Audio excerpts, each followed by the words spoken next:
Nous commençons tout d'abord dans le livre d'un Thessaloniciens, chapitre 4, à partir des versets 13 à 16. Et l'apôtre Paul parle, nous introduisons avec ce passage. Il s'adresse aux croyants du premier siècle qui sont dans l'ignorance concernant ceux qui sont morts, qui sont dans l'ignorance concernant ceux qui sont décédés. Le Christ revient, je l'ai dit à plusieurs reprises, il revient pour délivrer son peuple. Délivrer son peuple opprimé, délivrer son peuple sur le point de mourir en martyr, et cela sur toute la surface de la terre. Mais la délivrance est beaucoup plus importante que cela. Et nous allons voir que la délivrance ne concerne pas seulement ceux qui sont vivants à l'avènement de Jésus, mais la délivrance concerne également ceux qui sont morts. C'est une délivrance complète, totale et entière. Et l'apôtre Paul va présenter cette situation. Nous ne voulons pas, frères, que vous soyez dans l'ignorance au sujet de ceux qui dorment, afin que vous ne vous affligiez pas comme les autres qui n'ont point d'espérance. La question de la mort est une question extrêmement sérieuse. Il y a multitude de religions, multitude de pensées quant à la situation de ceux qui meurent, de ceux qui sont endormis, comme le dit les Écritures. Mais ce soir, nous allons simplement considérer ce que dit la Bible. Et Paul dit, car si nous croyons que Jésus est mort et qu'il est ressuscité, croyons aussi que Dieu ramènera par Jésus et avec lui ceux qui sont morts. Et là, c'est là qu'il y a le plus ici. Paul dit quelque chose d'inouï ici. Il dit tout d'abord de croire. C'est une question de croire, une question de foi. Qu'allons-nous devenir lorsque nous allons mourir? Qu'allons-nous devenir lorsque nous serons enterrés ou bien incinérés pour d'autres? Que sont devenus tous ceux qui meurent? Meurent dans la tempête, meurent dans la guerre. Qu'advient-il de ceux qui meurent? Voici la question posée. Et l'apôtre Paul donne une réponse à cela. Il dit, si nous croyons, ici c'est une question de foi, de croire. Si nous croyons que Jésus est mort et qu'il est ressuscité, alors croyons aussi, c'est une question de foi, croyons aussi que Dieu ramènera par Jésus et avec lui ceux qui sont morts. Ici, Paul dit quelque chose de très important. Paul dit ici, Dieu ramènera ceux qui sont morts. Où sont les morts? Lorsque quelqu'un est devenu poussière dans un cimetière, lorsque les cendres d'un individu a été jeté dans un fleuve, lorsqu'un individu a été mangé par les animaux sauvages, lorsqu'un individu est mort dans l'océan, mais qu'advient-il de lui? Où va les morts? C'est un mystère. Ils vont quelque part. En tout cas, il y a quelque chose d'eux, leur souffle, je ne sais pas quoi, mais il y a quelque chose d'eux qui est stocké quelque part dans la mémoire divine. Puisqu'il est dit, Dieu ramènera ceux qui sont morts. Donc, si nous ne savons pas où ils sont, mais Dieu, lui, sait où ils sont. Ils sont dans sa mémoire, ils sont quelque part que Dieu connaît. Et il est dit, Dieu ramènera ceux qui sont morts. Donc ça, c'est quelque chose d'inouï, c'est la première vérité. Dieu ramènera ceux qui sont morts. La deuxième vérité, c'est qu'il est dit, Dieu ramènera par Jésus et avec lui ceux qui sont morts. Et cela, c'est une vérité extrêmement importante. Cela signifie que si quelqu'un doit revenir à la vie, cela ne s'effectue que par Jésus. Que par Jésus, c'est très important comme vérité. Croyons aussi que Dieu ramènera par Jésus et avec lui ceux qui sont morts. Et c'est quelque chose d'inouï dans ce passage. Et c'est une vérité que l'on ne met pas souvent en évidence, mais c'est très important et nous allons voir. Au verset suivant, verset 15. Voici en effet ce que nous vous déclarons d'après la parole du Seigneur. nous, les vivants, restés pour l'avènement du Seigneur. Donc, la délivrance de la mort s'effectue par Jésus, s'effectue avec Jésus et s'effectue à l'avènement de Jésus. C'est très important. La délivrance de la mort ne peut s'effectuer que par lui. Il dit, voici en effet ce que nous vous déclarons d'après la parole du Seigneur. Nous les vivants, restés pour l'avènement du Seigneur, nous ne devancerons pas ceux qui sont morts. Car le Seigneur lui-même a un signal donné à la voix de l'archange et au son de la trompette de Dieu, descendra du ciel et les morts en Christ ressusciteront premièrement. Deux vérités présentées ici. Tout d'abord, le Seigneur descend du ciel et deuxièmement, les morts en Christ ressuscitent. Deux vérités essentielles ici. Matthieu dit la même chose. Matthieu chapitre 24 au verset 30. Alors, le signe du Fils de l'homme paraîtra dans le ciel, toutes les tribus de la terre se lamenteront et elles verront le Fils de l'homme venant sur les nuées du ciel avec puissance et une grande gloire. Maintenant, l'avènement du Seigneur est précisé ici. Mais dans ce passage, il n'est pas simplement dit qu'ils verront le signe du Fils de l'homme. Il est annoncé que la venue de ce Fils de l'homme s'effectuera avec puissance et avec une grande gloire. C'est ce qui est écrit ici clairement. C'est très important parce que ce moment de délivrance s'effectue avec toute la puissance de Jésus, avec toute sa gloire, toute la gloire de Jésus. Habakkuk, on va prendre ce passage, va nous présenter, va nous décrire les événements glorieux de la puissance de Jésus. Habakkuk 3, verset 3. Dieu vient de Théman, le Saint vient de la montagne de Paran. Et après, il y a une pause. En fait, le prophète Habakkuk, des années avant la naissance de Jésus, assiste, contemple la venue de Jésus-Christ. Et il dit, sa majesté couvre les cieux et sa gloire remplit la terre. Jésus avait déclaré lui-même que le Fils de l'homme viendra avec puissance et gloire. Habakkuk maintenant va décrire sa gloire. Tout d'abord, il est dit, sa majesté couvre les cieux et sa gloire remplit la terre. Au verset 4, c'est comme l'éclat de la lumière. Des rayons partent de sa main, là hésite sa force.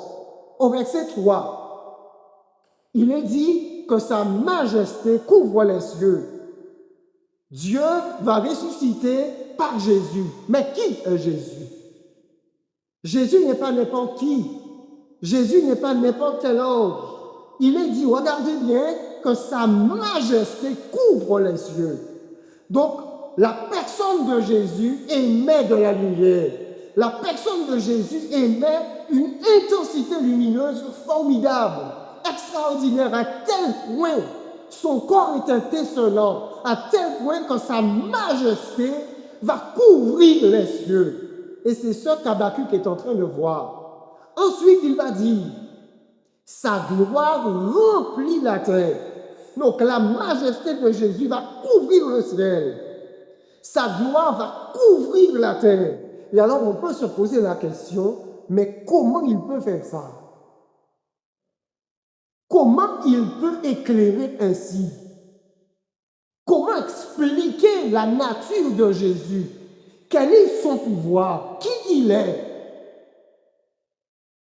Au verset 4, c'est comme l'éclat de la lumière. Donc Jésus va surpasser en intensité lumineuse le soleil. C'est comme l'éclat de la lumière. Des rayons partent de sa main. Ici, ce sont les traces des clous dans les mains de Jésus. Et là aussi, eh bien, vous avez des rayons lumineux qui partent de sa main. Donc, de sa nature, de sa personne intérieure, jaillit un flot incandescent. Qui est Jésus? quelle est sa nature? Et alors nous poursuivons. Nous avions vu dans le verset 3, Dieu vient. Donc la scène est en mouvement. Jésus arrive, il vient de loin. Ensuite au verset 6, il est dit, il s'arrête. Donc il arrive, il vient, sa majesté couvre les cieux, sa gloire se répand sur la terre et illumine le monde. Et ensuite au verset 6, il s'arrête. Il ne va pas plus loin. Il s'arrête et alors il regarde. Il est dit, il s'arrête et de l'œil, il mesure la terre.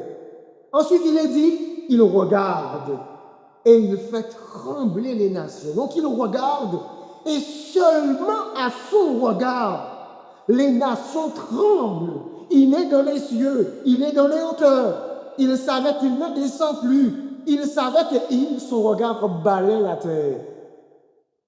Et seulement à son regard, le prophète déclare ce qu'il voit. Les nations tremblent, les montagnes éternelles se brisent, les collines antiques s'abaissent, les sentiers d'autrefois s'ouvrent devant lui. Donc simplement avec le regard de Jésus, la terre commence à trembler, à vaciller. Le système écologique commence à bouger dans tous les sens.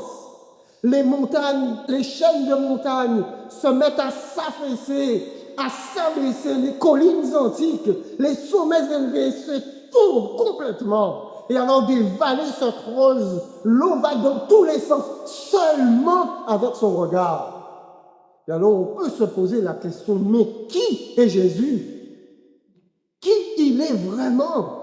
Et c'est là qu'on commence à se rendre compte que c'est un Dieu.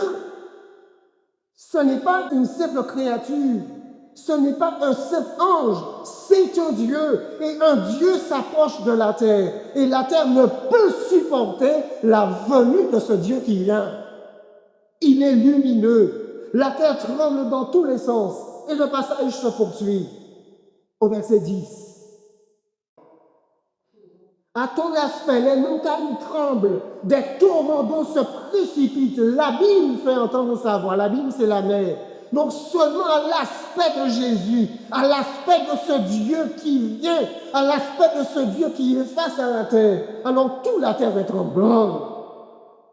Les montagnes tremblent, les torrents d'eau se précipitent en tous sens, la mer mugit, rugit dans tous les sens. Et alors, regardez la suite du passage. Il y a une progression. Il vient, il s'arrête, il regarde. Et au verset 10, il lève ses mains. Dans le texte, c'est écrit, il lève les mains en haut. Voilà, il lève ses mains. Donc, il regarde et maintenant, il lève simplement les mains comme ça. Et regardez, le verset 11, il lève ses mains, le soleil et la lune s'arrêtent dans leur demeure. Il ne fait que lever les deux mains.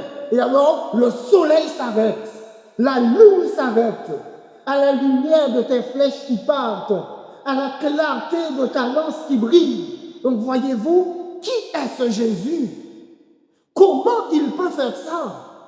Quelle énergie il déploie? D'où il tire une pareille énergie, une pareille puissance? Il lève seulement les mains. Et alors, le soleil s'arrête. La lune s'arrête. C'est un Dieu. C'est un Dieu qui s'approche de la terre. C'est un Dieu qui vient. C'est un Dieu qui vient. Mais il vient pourquoi? Regardez la suite des passages. Le verset 13. Au verset 13, il est dit, tu sors pour délivrer ton peuple. Donc voilà pourquoi il vient. Il vient pour délivrer son peuple.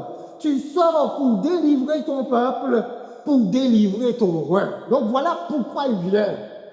Jésus est Dieu. C'est un Dieu, sa nature est celle d'un Dieu. Son regard est le regard d'un Dieu. Sa parole est la parole d'un Dieu. Il vient pour délivrer son peuple maintenant. Mais qui est son peuple? Qui est son peuple? Et nous allons laisser cette étude avec Habakkuk. Elle est très intéressante, mais nous n'avons pas le temps de tout voir. Qui est son peuple? Nous allons le voir dans l'Apocalypse, chapitre 7, verset 9. Après que tout soit terminé, le peuple va être présenté. Le peuple de Dieu, le peuple de Jésus-Christ, ses héritiers. Apocalypse 7, verset 9. Après cela, je regardai, et voici, il y avait une grande foule que personne ne pouvait compter, de toute nation, de toute tribu, de tout peuple, de toute langue. Ils se tenaient devant le trône et devant l'agneau, revêtus de robes blanches et de palmes dans leurs mains. Voici le peuple de Dieu. Voici le peuple de Jésus-Christ et il vient pour les chercher. Son temps est arrivé. Son peuple a assez souffert. Son peuple a assez subi. Il vient pour délivrer son peuple. Et voici son peuple. Ce sont des personnes de toutes nations. Il est dit de toutes tribus, de tout peuple, de toute langue. Donc, ce sont des gens en nombre immense. Et avez-vous remarqué, il est dit, personne ne peut les compter. On va revenir sur cela. Donc, Jésus vient chercher son peuple sur la surface de la terre. Toutes les nations de la terre, tout peuple et toute langue. Et c'est la raison pour laquelle, alors à ce moment, ça devient très intéressant. Parce qu'en fait, cette vérité ne concerne pas la religion, mais elle concerne l'humanité tout entière. Tout le monde est impliqué. Tous les peuples sont impliqués. Toutes les nations sont impliquées. Toutes les langues, toutes les nations de la terre sont impliquées. Tous les continents sont impliqués. L'Afrique est impliquée. L'Amérique est impliquée. L'Asie est impliquée. L'Europe est impliquée. Tous les continents sont impliqués. Il est dit, des personnes, une grande foule de toute nation, de toute ethnie, de toute tribu, de tout peuple et de toute langue. Il n'est pas mentionné de religion ici. Ce n'est pas une affaire de religion. Toute l'humanité est impliquée ici. Et alors, voici le peuple du Seigneur. Revenons maintenant à Thessaloniciens. Donc, c'est un Dieu qui vient. Il faut bien le comprendre. Et le Dieu, ce Dieu qui vient, Jésus, ce Dieu qui vient, il vient pour délivrer son peuple vivant, mais il vient aussi pour délivrer son peuple qui est prisonnier du séjour des morts. Il faut bien comprendre que seul un Dieu a le pouvoir de ramener quelqu'un du séjour des morts. Et nous revenons à Thessaloniciens. 1 Thessaloniciens chapitre 4, verset 16. Et ce n'est pas pour rien qu'il est dit que Dieu ramènera par Jésus et avec lui ceux qui sont morts. Ça n'est pas pour rien. 1 Thessaloniciens 4, verset 16. Il est dit, nous l'avons vu tout à l'heure, car le Seigneur lui-même a un signal donné à la voix d'un archange et au son de la trompette de Dieu descendra du ciel. C'est une organisation méticuleuse, une organisation parfaite. Le signal est donné. Ensuite, l'ange, pas un ange, mais un archange. L'archange répercute le signal qui a été donné de la divinité. Et alors que l'archange donne le signal, eh bien les trompettes résonnent. Et alors c'est le signal du départ. Et la nuée de Jésus arrive et elle vient sur terre. Alors il est dit, à la trompette de Dieu, descendra du ciel et les morts en Christ ressusciteront. Comment cela va se faire? Comment Jésus, seul lui, peut faire cela? L'humanité a connu des grands hommes. Il y a eu des hommes illustres. Vous avez aujourd'hui des religions dans le monde qui vénèrent Bouddha, qui vénèrent des grands hommes, des Confucius, qui vénèrent des érudits, des sages. Mais la caractéristique de Jésus est unique. Celui est mort et ressuscité. Il est un Dieu. Il est un Dieu. Et maintenant, regardez bien. Dans le livre de Jean, chapitre 5, au verset 25, regardez ce qu'il est dit. En vérité, je vous le dis, l'heure vient, et elle est déjà venue, où les morts entendront la voix du Fils de Dieu, et ceux qui l'auront entendu vivront. Regardez bien ce qu'il a dit.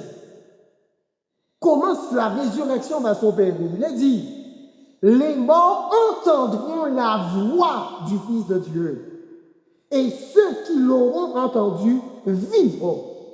Donc, Jésus, lorsqu'il arrive, il va parler. Et quand il parle, les morts entendent sa voix.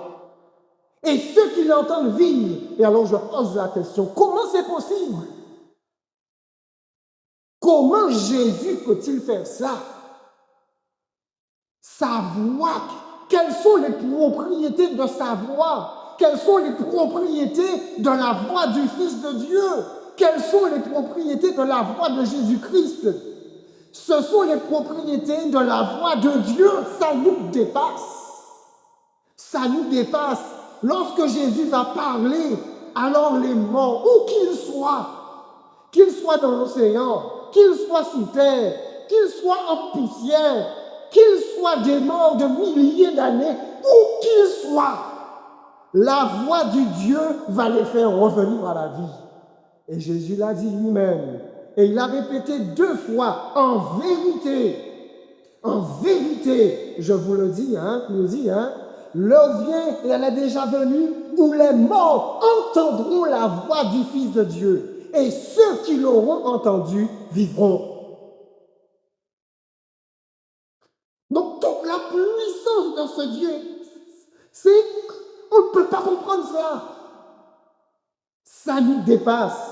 Jésus a dit la même chose encore au verset 28. Ne vous étonnez pas de cela, car l'heure vient où tous ceux qui sont dans les sépulcres entendront sa voix et en sortiront. Donc quand Jésus parle, quand sa voix va parler, la mort ne peut pas retenir ce qu'il retient.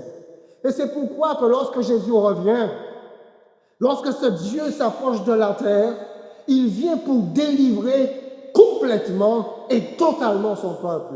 Il vient pour les délivrer du séjour des morts. Il vient pour les délivrer de la prison de la mort. Il vient pour délivrer son peuple vivant qui est opprimé. C'est une délivrance totale et absolue. Dans la tragédie des siècles, au milieu des secousses de la terre, au milieu des éclairs, du grondement du tonnerre, la voix du Fils de Dieu appelle les saints endormis. Il regarde les tombeaux des justes, lève les mains au ciel. Il s'écrie, réveillez-vous, réveillez-vous, réveillez-vous, vous qui dormez dans la poussière, et levez-vous. Sur la terre, sur toute la terre. Mes amis, vous vous rendez compte? Sur toute la terre, les morts entendront la voix du Fils de Dieu, et ceux qui l'auront entendu vivront. Mais vous comprenez que c'est inimaginable. Comment un être qui se tient dans l'espace, face à la terre, comment il peut parler? Mais la tonalité de sa voix, l'intensité de sa voix transperce la terre de part en part. Et d'un point cardinal à l'autre, tous les morts qui sont partout sur la terre entendent. Et pas seulement les morts de notre époque, mais les morts depuis l'époque d'Adam. Tous les morts qu'a connu la terre, tous ces morts-là en Christ entendent sa voix. Donc Jésus n'est pas n'importe qui. Jésus n'est pas un ange en guerre avec Satan. Ils ne sont pas du même niveau. Jésus, c'est un Dieu. Jésus est Dieu. Ses propriétés sont les propriétés d'un Dieu. Sa nature est la nature d'un Dieu. Sa voix est celle d'un Dieu. Son regard est celle d'un Dieu. Sa personne est celle d'un Dieu. Il est pleinement Dieu. Et alors le passage se poursuit. Les pas d'une immense armée de toutes nations, tribus, langues et peuples fait résonner la terre entière. Et alors vous avez des morts qui reviennent dans la vie. Des morts partout, en Amérique, en Afrique, en Russie, en Chine, en Europe, partout. Des morts qui reviennent à la vie. En Alaska, de notre époque, de toutes les époques de l'histoire de l'humanité, des morts reviennent. Les pas d'une immense armée de toutes nations, tribus, langues et peuples, faire résonner la terre entière. Ils sortent de la prison de la mort, revêtus d'une gloire immortelle. Ils sont glorieux maintenant. Ils s'écrient: ô mort, où est ta victoire? Ô mort, où est ton aiguillon? Ce sera alors le moment d'un interminable cri de joie et de victoire. Ils sont glorieux. Ils sont avec un cri de joie, avec un cri de victoire. La mort s'est terminée pour eux. Maintenant, ils commencent à vivre. Ils commencent à vivre. Mais nous avançons. 1 Corinthiens 15, verset 42. Ainsi en est-il de la résurrection des morts. Le corps est semé corruptible, c'est-à-dire que lorsque nous mourons, eh bien nous sommes corruptibles, c'est-à-dire que nous sommes soumis à la dégénération, à la désagrégation. Le corps se décompose, il est semé corruptible, il entre dans la terre corruptible, il ressuscite incorruptible. Incorruptible.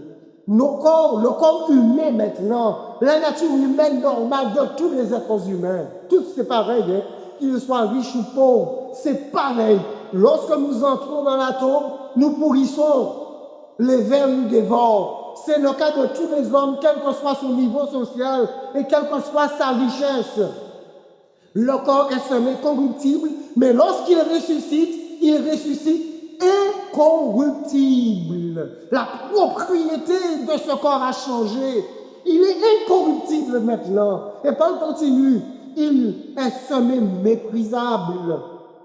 Il ressuscite glorieux. Lorsque nous mourrons, eh bien, si nous sommes vieux, nous sommes tout chétifs. Si nous sommes malades, si nous sommes infirmes, nous sommes méprisables. Nous descendons de toutes les façons dans la tombe. Lorsque nous mourrons de toutes les façons. Mais lorsque nous ressuscitons, il est dit, il ressuscite glorieux.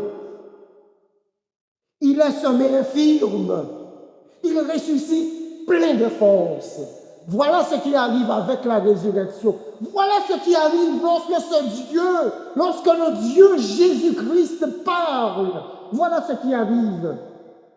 Au verset 44, il est semé corps animal, il ressuscite corps spirituel. Donc la nature humaine va changer. La nature humaine va changer. S'il y a un corps animal, notre corps est maintenant animal.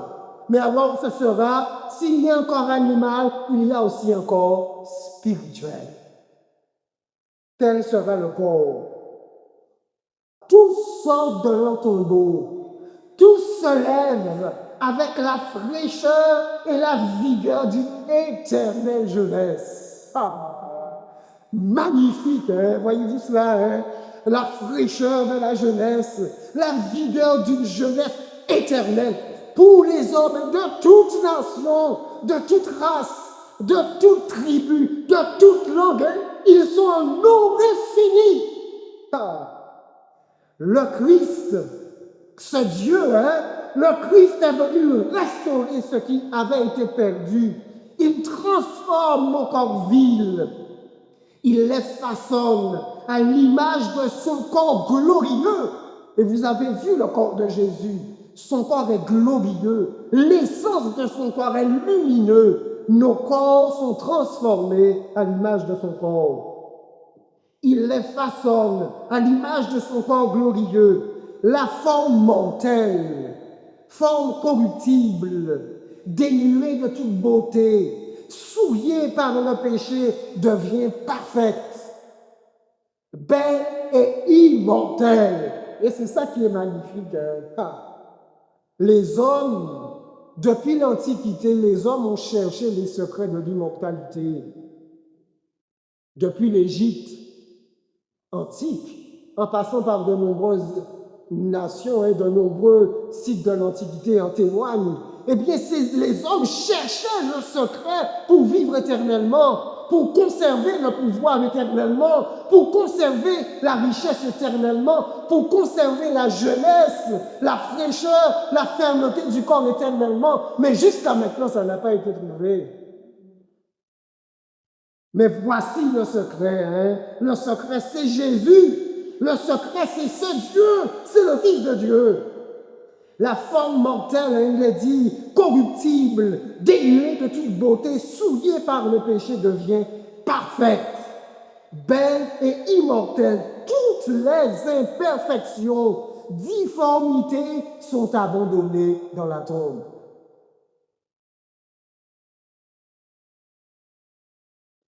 Et nous avançons dans la parole de Dieu. Matthieu chapitre 24, verset 31. Lorsque cette délivrance, la délivrance est en train de s'opérer, il délivre les morts. Maintenant, la mort n'a plus aucun pouvoir sur eux, aucune prise sur eux. Et alors maintenant, quand son peuple est assemblé, il envoie ses anges. C'est ce que nous lisons. Il enverra ses anges avec la trompette retentissante et ils rassembleront ses élus. Voici le mot-clé, le mot rassembler.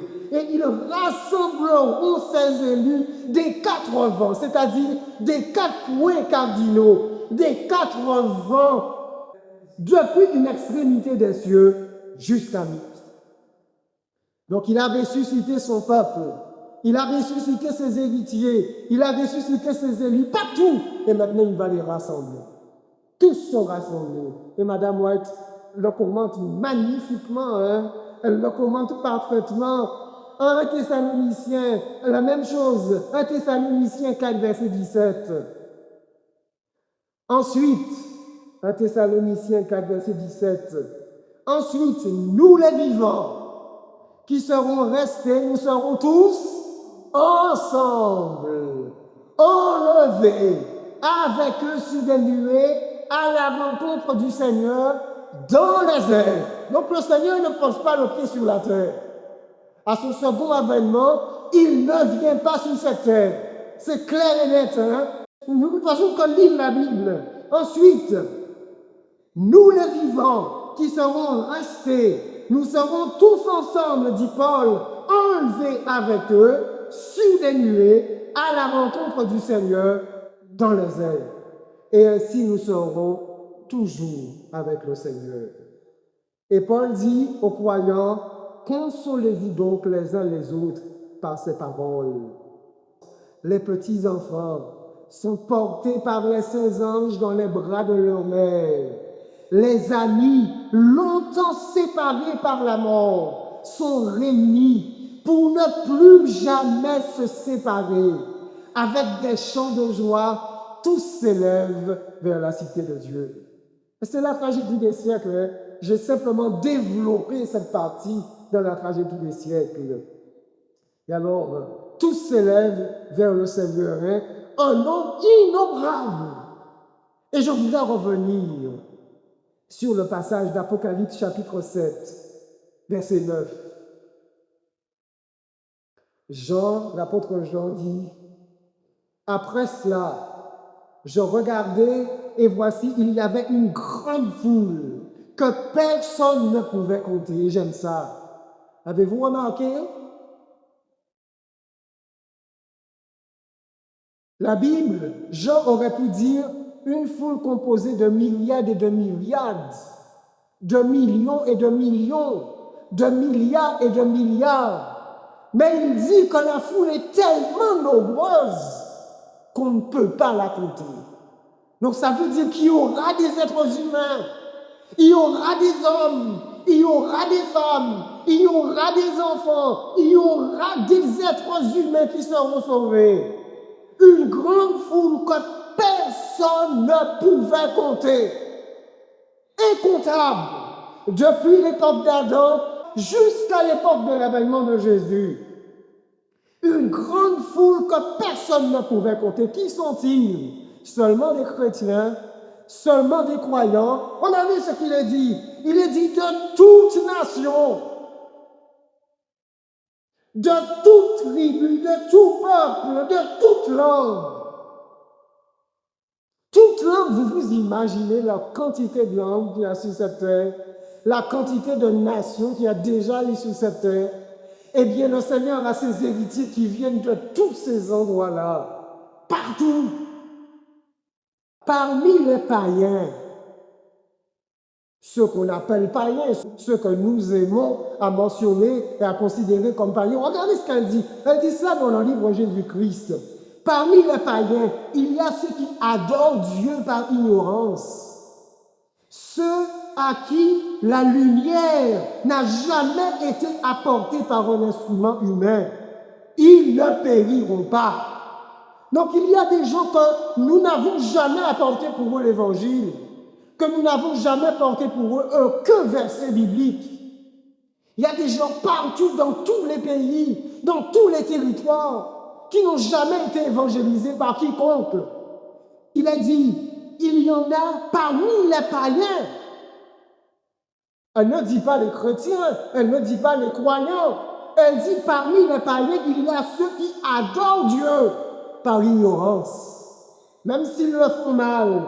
Il est dit, ceux à qui la lumière n'a jamais été apportée par un instrument humain. Et Madame White déclare, ils ne périront pas.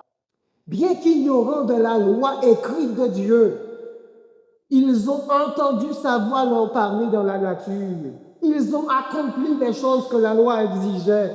Leurs œuvres prouvent que le Saint-Esprit a touché leur cœur. Leur vie prouve que le Saint-Esprit a touché leur cœur. Leurs œuvres prouvent qu'ils sont reconnus comme enfants de Dieu. Vous vous rendez compte? Donc il y aura des surprises dans le ciel. Il y aura des surprises au milieu des nations. Ce ne seront pas que les croyants qui seront là. Il y a des gens qui seront extrêmement surpris d'être là. Regardez ce qu'elle dit encore. Quelle surprise et quelle joie pour les humbles parmi les nations. Quelle surprise, quelle joie parmi les païens d'entendre des lèvres du Sauveur. Toutes les fois que vous avez fait cela à l'un de ces plus petits de mes frères, c'est à moi que vous l'avez fait. Ils seront surpris. Et oui, ils ont manifesté dans leur vie de la bonté, de la bienveillance. Ils ont montré que l'Esprit de Dieu avait touché leur cœur. Ils avaient une connaissance bien et parfaite de Dieu. Mais leur cœur était sensible à sa voix. Ils ont entendu sa voix dans la nature. Ils ne périront pas. Ils seront sauvés. Ils sont reconnus comme héritiers, comme enfants de Dieu. Quelle joie pour le Sauveur. Elle dit, elle continue cette citation. Quelle surprise et quelle joie pour ces humbles parmi les nations, parmi les païens, d'entendre des lèvres du Sauveur. Toutes les fois que vous avez fait cela à l'un de ces plus petits de mes frères, c'est à moi que vous l'avez fait. Et aussi, quelle joie pour le Sauveur de voir ses disciples lever les yeux avec surprise et joie vers ses paroles d'approbation. Donc, ces personnes seront surprises et Jésus même sera heureux de voir leur surprise et leur joie. Les anges du ciel sont envoyés pour servir ceux qui seront les héritiers du salut. Nous ignorons encore qui ils sont.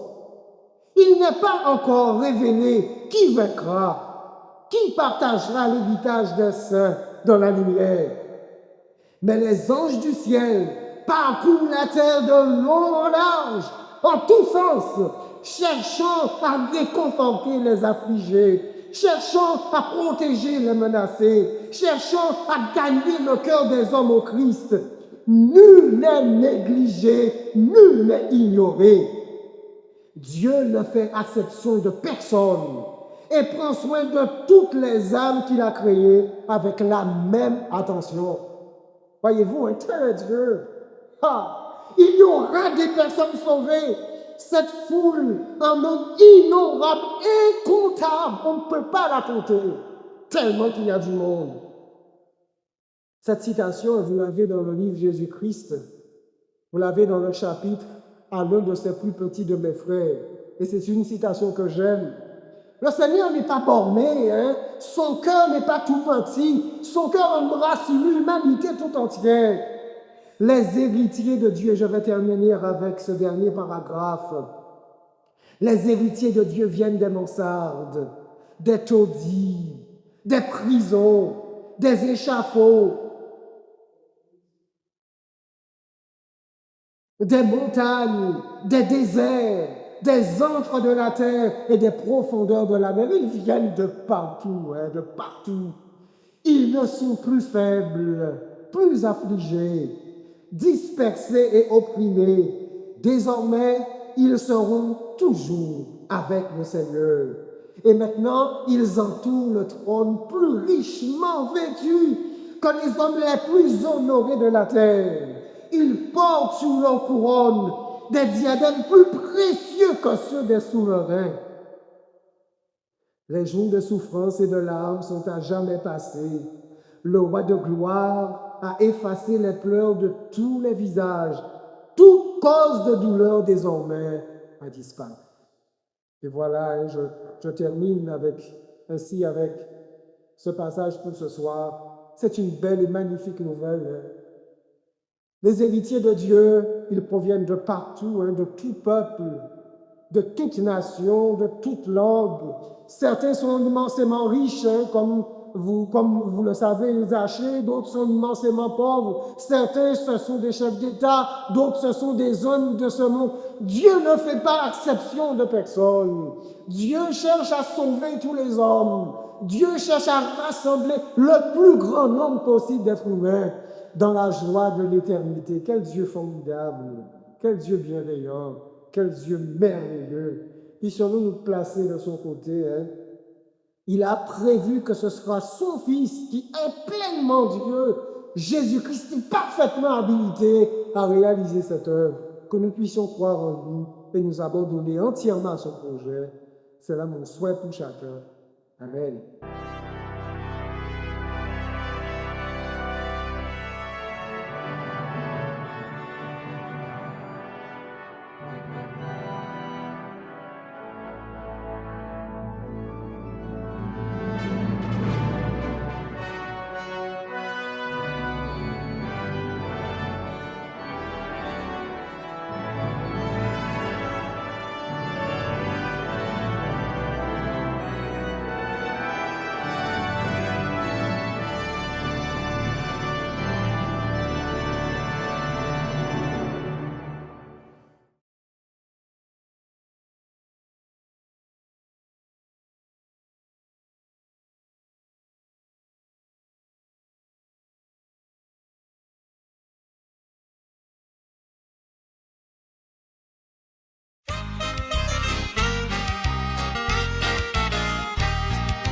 Je marcherai avec Dieu, déjà je suis heureux. Je possède une maison au-delà du ciel, un magnifique palais construit par Jésus-Christ. Oui, je connais ce pays et je l'habiterai. Oui, je connais ce pays et je l'habiterai, là où les plus belles